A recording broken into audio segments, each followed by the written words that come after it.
Hello guys, तो आपका स्वागत है मेरे यूट्यूब चैनल पर। तो आज हम आपका जो 2023 यानी पिछले साल जो सीबीएसई का मैथ्स का आपका पेपर आया था उसके हम 20 एमसीक्यूज करेंगे। देखिए क्वेश्चन पेपर पैटर्न आपका वही था जो मैं आपको बता चुका हूं अपनी वीडियो में। उस वीडियो को जरूर देखें और जितना हो सके उस वीडियो को लाइक करें और शेयर करें। तो आज का जो एमसीक्यूज हम कर रहे हैं 20, उसमें आपका फर्स्ट क्वेश्चन क्या है।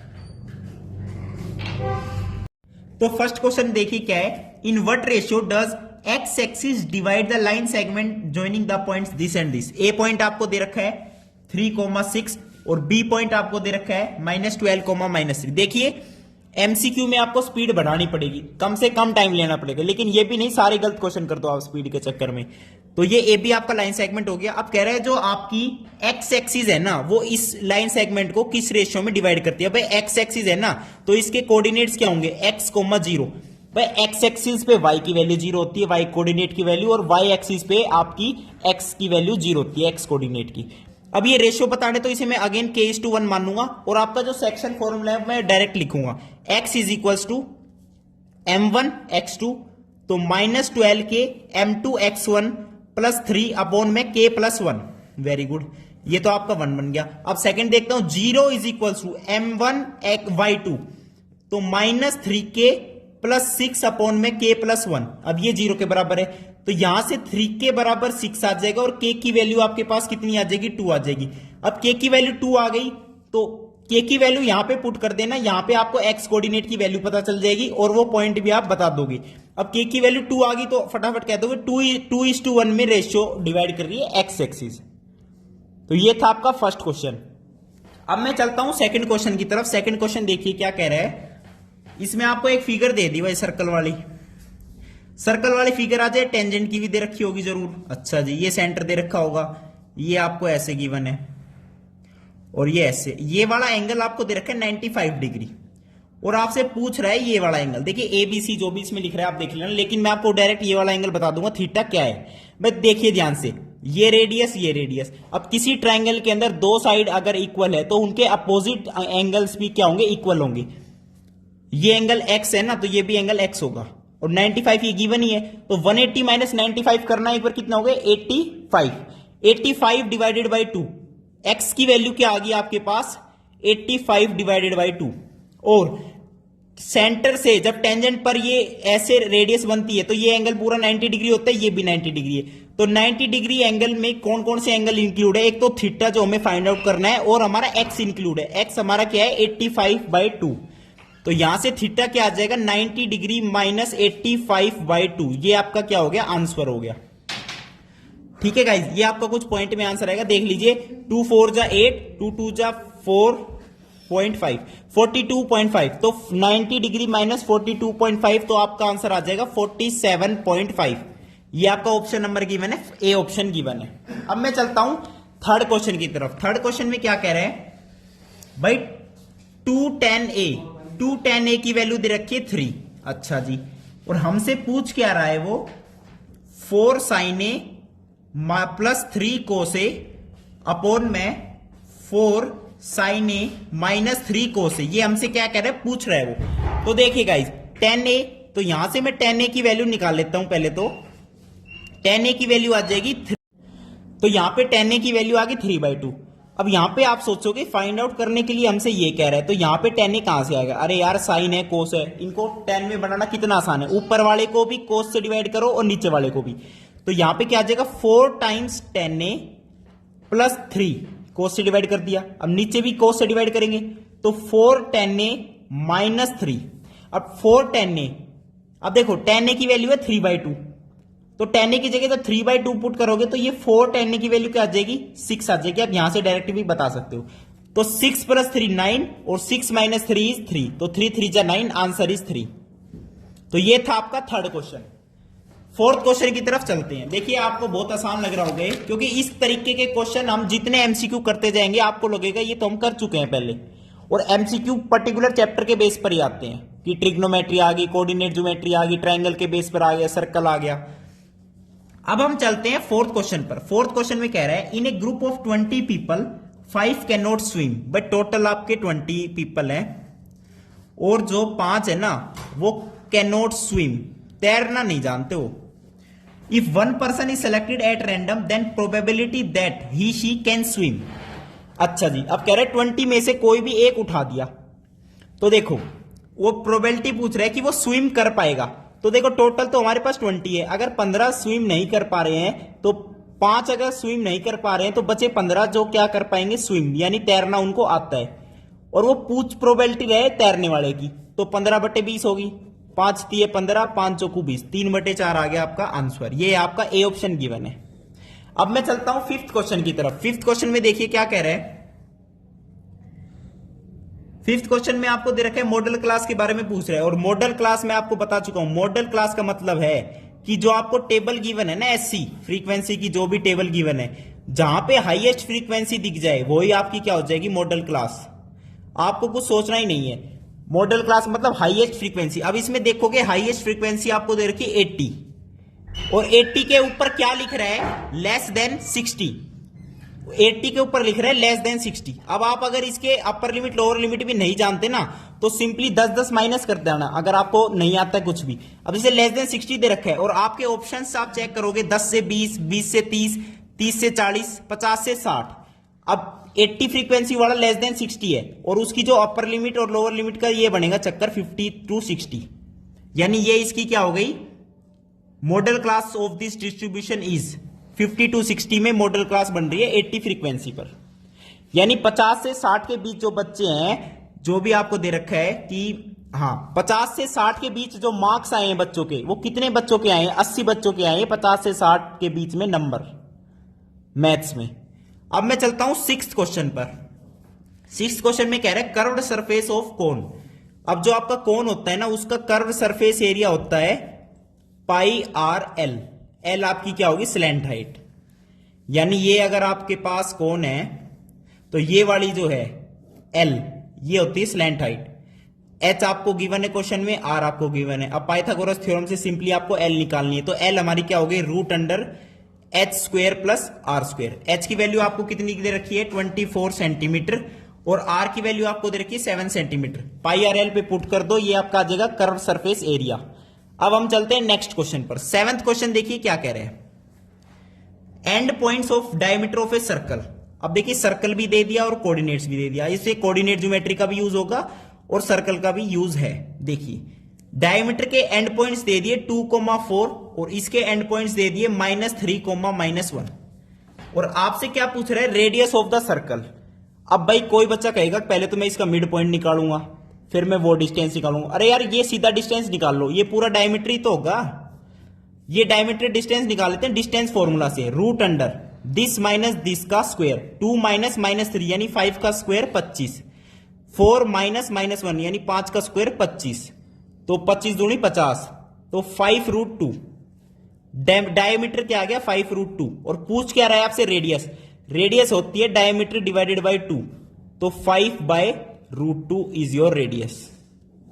5/√2 इज योर रेडियस। ठीक है गाइज, अब मैं चलता हूं अगले क्वेश्चन पर। 8th क्वेश्चन देखिए क्या कहता है।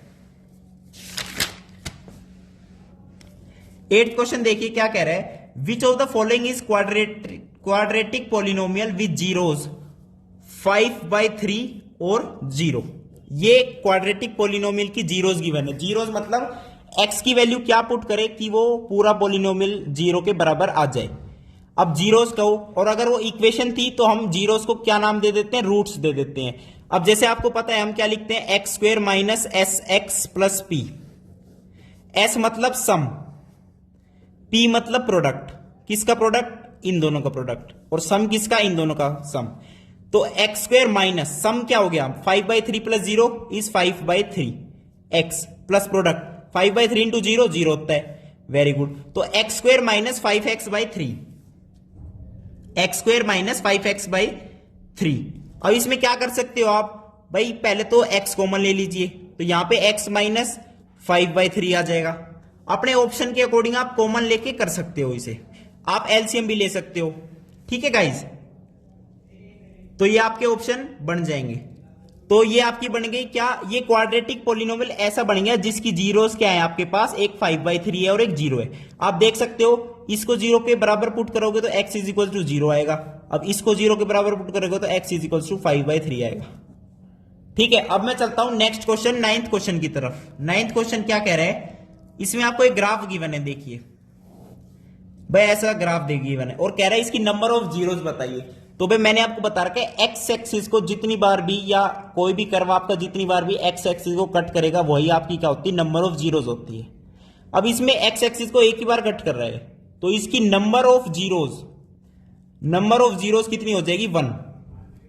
कई बच्चे कंफ्यूज हो जाएंगे कि ये इसमें तो रिपीटेड रूट्स है भाई, हम पढ़ते हैं क्वाड्रेटिक इक्वेशन में कि ऐसे है तो 2 रूट्स आ गए, डिस्टिंक्ट रूट्स आ गए, यानी वो बात होगी डिस्क्रिमिनेंट अगर ग्रेटर देन 0 है तो 2 रियल एंड डिस्टिंक्ट रूट्स, और अगर डिस्क्रिमिनेंट 0 के बराबर है तो रिपीटेड रूट्स आते हैं -1 जैसे। लेकिन यहां पे जीरोस की बात है और एक्स एक्सिस को ये एक ही पॉइंट पर कट कर रहा है तो ये नंबर ऑफ जीरोस यहां पे 1 लिखेंगे। कई बच्चे इसमें कंफ्यूज होंगे, 2 लिख के आएंगे, लेकिन इसका आंसर 1 होगा। ठीक है, अब मैं चलता हूं 10th क्वेश्चन की तरफ। 10th क्वेश्चन में क्या कह रहा है, values for k for this pair of equation kx is equals to y plus 2 और आपकी सेकेंड इक्वेशन है 6x is equals to 2y plus 3। 2 equation दे दी, अब कंडीशन दे रहा है इनफाइनेटली मेनी सॉल्यूशंस।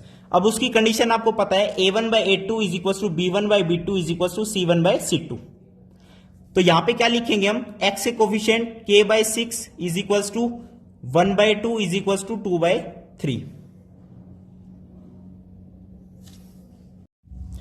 तो देखिए इनफाइनाइट मैनी सॉल्यूशन की जो आपकी कंडीशन है वो मैंने आपको बताई है, a1/a2 is equals to b1/b2 is equals to c1/c2। अब इनफाइनाइट मैनी सॉल्यूशन को आप और भी क्या कह सकते हो, कोइंसिडेंट लाइंस है। 2 लाइंस अगर कोइंसिडेंट है यानी उसके पास infinite number of many solutions है। अब इस क्वेश्चन में देखिए क्या कह रहा है, ये दे दिया आपको और हम जब इसको a1/a2 is equals to b1/b2 is equals to c1/c2 करेंगे तो यहां पे आप देख पा रहे हो 1/2 इज इक्वल्स टू 2/3 और ये पॉसिबल नहीं है।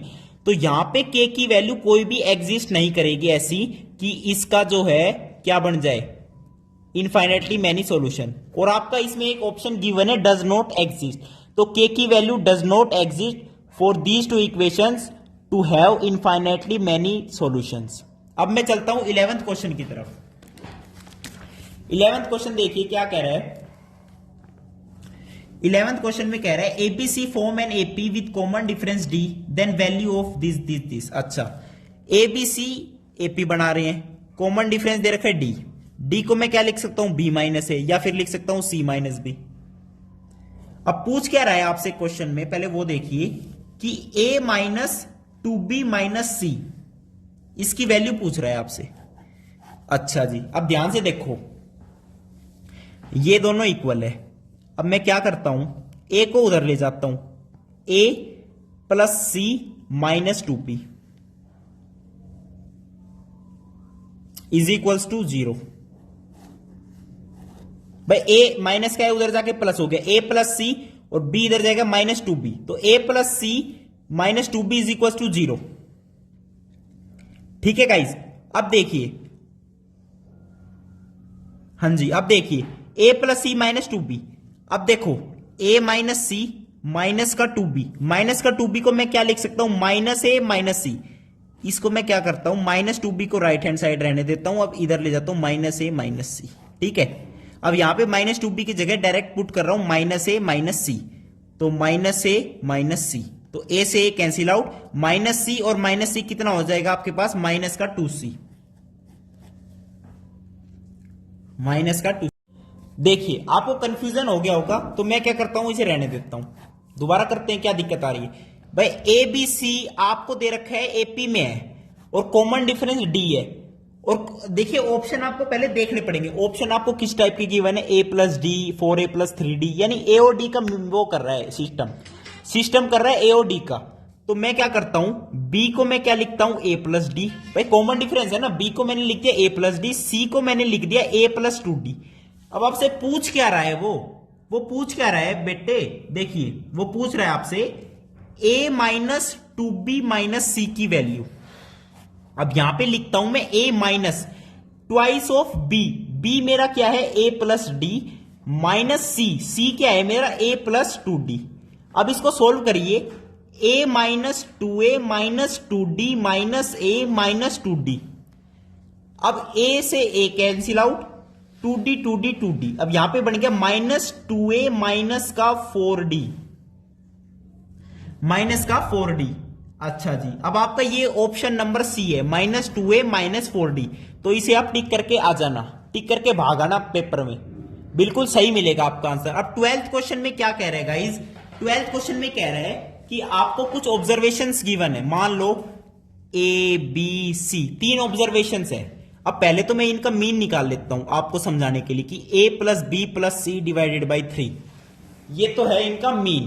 अब कह रहे हैं अगर हर एक ऑब्जर्वेशन में 3 जोड़ दें, यानी नई ऑब्जर्वेशन क्या बनेगी, a plus 3 B 3 C plus 3, तो कह रहा है कि जो नया मीन होगा, मीन ऑफ द डाटा नया, यानी मीन डैश, वो क्या चेंज होगा, क्या होगा। तो पहले हम नया मीन निकाल लेते हैं, इन तब को ऐड कर दो, तो a plus B plus C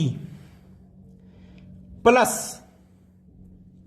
9 divided by 3। अब चेक करो guys, a plus B plus C by 3 plus 9 by 3 is 3, यानी जो नया मीन है ना, ये तो पुराना वाला मीन हो गया और इसमें 3 और जुड़ गया, यानी जो नया मीन है वो इंक्रीज हो जाएगा बाय 3। अगर हम ऐसा ऑपरेशन लगाते हैं तो new mean will be increased by 3। अब मैं चलता हूं 13th क्वेश्चन की तरफ। देखिए 13th क्वेश्चन क्या कह रहा है,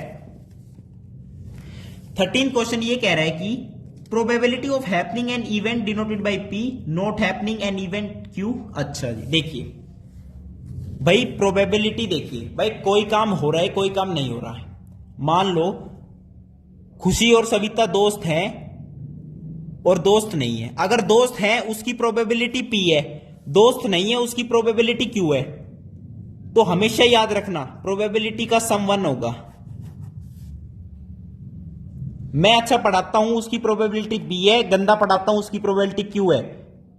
तो P प्लस Q में रिलेशन होता है, P plus Q is equal to 1, हमेशा याद रखना। अब मैं चलता हूं 14th क्वेश्चन पर। 14th क्वेश्चन देखिए क्या कह रहा है, एक गर्ल, देखिए गाइस इसमें कह रहा है कि एक girl calculate the probability of her winning the first prize. भाई एक गर्ल अगर लॉटरी में फर्स्ट प्राइज जीतती है ना, तो उसकी प्रोबेबिलिटी उसने कैलकुलेट करी है 0.08, और जो टोटल टिकट सोल्ड हुई है ना वो कितनी हुई है 6000। अब उसके पास कितनी टिकट है वो हमें बताना पड़ेगा, how many tickets has she boat. तो मान लो x उसने बोट करी, तो x बाई 6000 की वैल्यू आपको दे रखी 0.08। अब इसे मैं लिख सकता हूं 8 अपॉन में 100। अब 2 जीरो से यहां पे 2 जीरो गई guys, x is equals to 60 into में 8, तो ये हो जाएगा 480, ये हो जाएगा गाइज 480। अब मैं चलता हूं आपके लिए 15th क्वेश्चन की तरफ।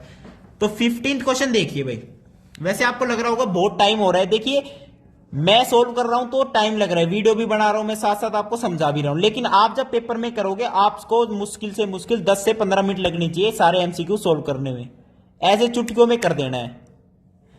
तो 15वां क्वेश्चन देखिए, alpha beta are zeros of a polynomial.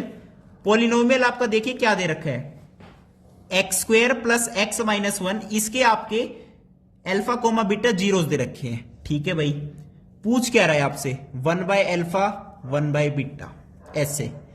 अब मैं क्या करता हूं, एलसीएम ले लेता हूं, अल्फा बीटा ऊपर आ गया अल्फा प्लस बीटा। अब आपको रिलेशन तो पता ही है, अल्फा प्लस बीटा क्या होता है, माइनस बी बाय ए, तो -1। अल्फा बीटा क्या होता है, -1। अब अल्फा प्लस बीटा अपॉन में alpha beta, -1 divided by -1 is your 1 answer. ये आपका क्या आंसर, 1। अब मैं चलता हूं 16वें क्वेश्चन पर। देखिए 16th क्वेश्चन क्या कह रहा है, least positive value for k for which quadratic equation this has rational roots. Rational roots, अच्छा जी, 2x square plus kx minus 4 is equal to 0, ये क्वाड्रेटिक इक्वेशन दे दी गाइज आपको। और वो क्या कहना चाह रहा है कि least positive value for k जो इसके रैशनल रूट्स हो। अब रैशनल क्या होता है, p बाई क्यू फॉर्म का होगा भाई, कुछ ऐसा ही होगा। ठीक है, अब देखो रैशनल रूट्स के लिए भाई kx पूछ रहा है। अब ये इसमें डिस्क्रिमिनेंट का रोल हो सकता है, क्योंकि जब रूट्स निकालते फॉर्मूला आपको पता ही होगा, minus B plus minus root under B square minus 4ac divided by 2a। ठीक है गाइज, अब इस फॉर्मूले जब आप पुट करोगे ना, देखिए माइनस बी यानी माइनस का k प्लस माइनस अंदर क्या आ गया, k स्क्वायर माइनस 4 ए की वैल्यू क्या है 2, सी की वैल्यू क्या है -4, तो यहां प्लस हो जाएगा ये। अब के स्क्वायर प्लस 16 दूनी 32, के square plus 32 divided by 2a यानी 4। अब हमें रैशनल चाहिए, तो इसके लिए देखो, और इसमें कह रहा है लीस्ट पॉजिटिव वैल्यू फॉर के। अब इसको सोल्व करने बैठोगे तो बहुत लंबा पड़ जाएगा, और कर आप एमसीक्यू सोल्व रहे हो, कम से कम टाइम लगना चाहिए। तो ये जो ऑप्शन आपको गिवन है ना क्वेश्चन में, ये किस लिए गिवन है? आपको जैसे पहला ऑप्शन दे रखा है +-2√2, तो लीस्ट पॉजिटिव वैल्यू फॉर के, तो आप चेक करो 2√2 पुट करने पर क्या वो रैशनल आ रहा है। अब सेकंड ऑप्शन दे रखा है 2, उसे पुट करके देखो, यानी ये क्वेश्चन है ऑप्शन पुट करने वाला। अब जैसे ये जो आपका है, इसे आप आगे फर्दर सोल्व कर सकते हो, फिर आप चेक करोगे p/q फॉर्म में बन रहा है नहीं, के की लिस्ट आप पुट करके देखोगे, लास्ट में इसमें भी पुट करके खुद देखनी पड़ेगी के की वैल्यू। इससे बेटर आप अपने ऑप्शन पुट करो। तो इस क्वेश्चन में ऑप्शन पुट करो और मेरे को कमेंट करके बताओ, ठीक है गाइस। अब मैं चलता हूं 17वें क्वेश्चन पर। 17वां क्वेश्चन देखिए क्या कह रहा है। 17 मैथ्स का खतरा। देखिए 17 क्वेश्चन देखिए, 5/8 second square 60 degree -10 square 60 degree plus cos square 45 degree. अब ये तो टेबल वाला क्वेश्चन आ गया, ट्रिग्नोमेट्रिक टेबल रटवा रखी है, वीडियो देखी है ना वो पक्का। सेकेंड स्क्वायर 60, सेकेंड होता है कोस का अपोजिट, कोस 60 की वैल्यू होती है 1/2, तो सेकेंड 60 की वैल्यू होगी 2 और उसका है स्क्वायर, तो 2 2 जा 4।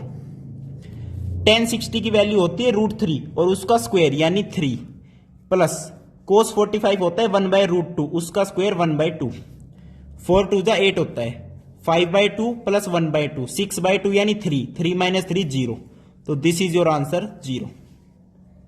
ऐसे एमसीक्यू सोल्व होनी चाहिए फटाफट। अब मैं चलता हूं 18th क्वेश्चन की तरफ। 18th क्वेश्चन में कह रहा है curved surface area of 4 cylinder. अब गाइस जो आपका कर्व्ड सरफेस एरिया होता है ना सिलेंडर का, वो देखना क्या होता है फटाफट।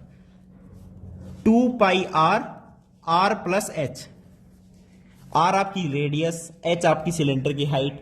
अब पुट करने में क्या जा रहा है, मेरे से अच्छी मैथ्स आती, कैलकुलेशन तो आप बहुत अच्छे से करते हो मेरे से, ठीक है। तो कर्व सरफेस एरिया सिलेंडर का याद रखना 2πr r + h। देखिए चैप्टर बेशक ना हुआ हो, लेकिन जो क्वेश्चन कर रहे हो उससे आपके पूरा चैप्टर कवर हो रहा है, ये बात हमेशा याद रखना। अब 19th और 20 क्वेश्चन आपके कैसे आते हैं, असर्शन रीजन, असर्शन रीजन, ये बड़े इंपॉर्टेंट क्वेश्चन है।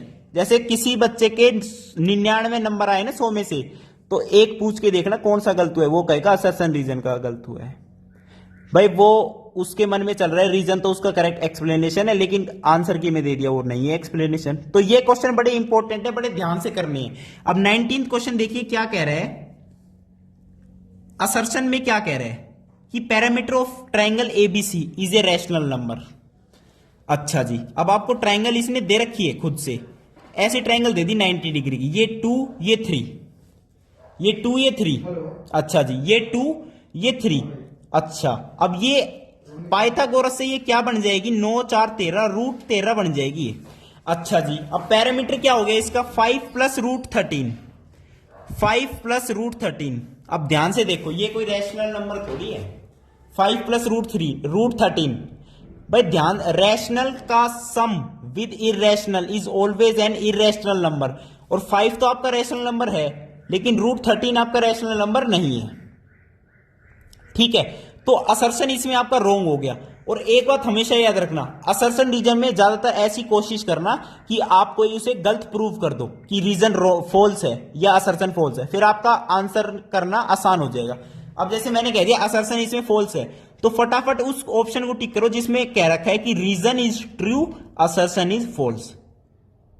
अब मैं चलता हूं 20 क्वेश्चन पे। 20 क्वेश्चन में क्या कह रहा है, असर्शन में देखिए क्या कह रहा है, पॉइंट P, एक पॉइंट P दे रखा है 0,2 is the point of intersection of y axis with the line this. अच्छा जी 3x + 2y = 4। अब कह रहा है ये जो लाइन मान लो ये है और ये y एक्सिस है, ये आपकी y एक्सिस है और ये वाली ये लाइन है। अब कह रहा है जो इसका इंटरसेक्शन है ना वो पॉइंट 0,2 है। अभी चेक कर लेते हैं भाई, y एक्सिस का मतलब है x कोऑर्डिनेट की वैल्यू 0, तो इस लाइन पर x कोऑर्डिनेट की वैल्यू 0 पुट करो, 2y = 4, y = 2, तो 0,2 is the point of intersection, it is correct. Assertion is true. अब रीजन की बात करते हैं। कह रहे distance of point 0,2 from x axis is 2 units. अच्छा जी, अब हमने मान लो ये बना दिया 0,2। अगर आपको वैसे समझ नहीं आ रहा आप खुद से ड्रॉ करके देख लो। 0,2 ये हो गया, वेरी गुड। कह रहे distance of point P from x axis is 2 units. बिल्कुल सही बात है, इसका डिस्टेंस इससे 2 यूनिट्स है। लेकिन आप सोचो असर्शन में कह रहा है कि इसका पॉइंट ऑफ इंटरसेक्शन ये है, और रीजन में क्या कह रहा है कि इसका एक्स एक्सिस से डिस्टेंस 2 यूनिट्स है। दोनों बात सही है, लेकिन ये इसका करेक्ट एक्सप्लेनेशन नहीं है। तो ये आपका था 20 MCQs। आज के वीडियो देखने के लिए बहुत बहुत धन्यवाद। थैंक यू, नमस्कार।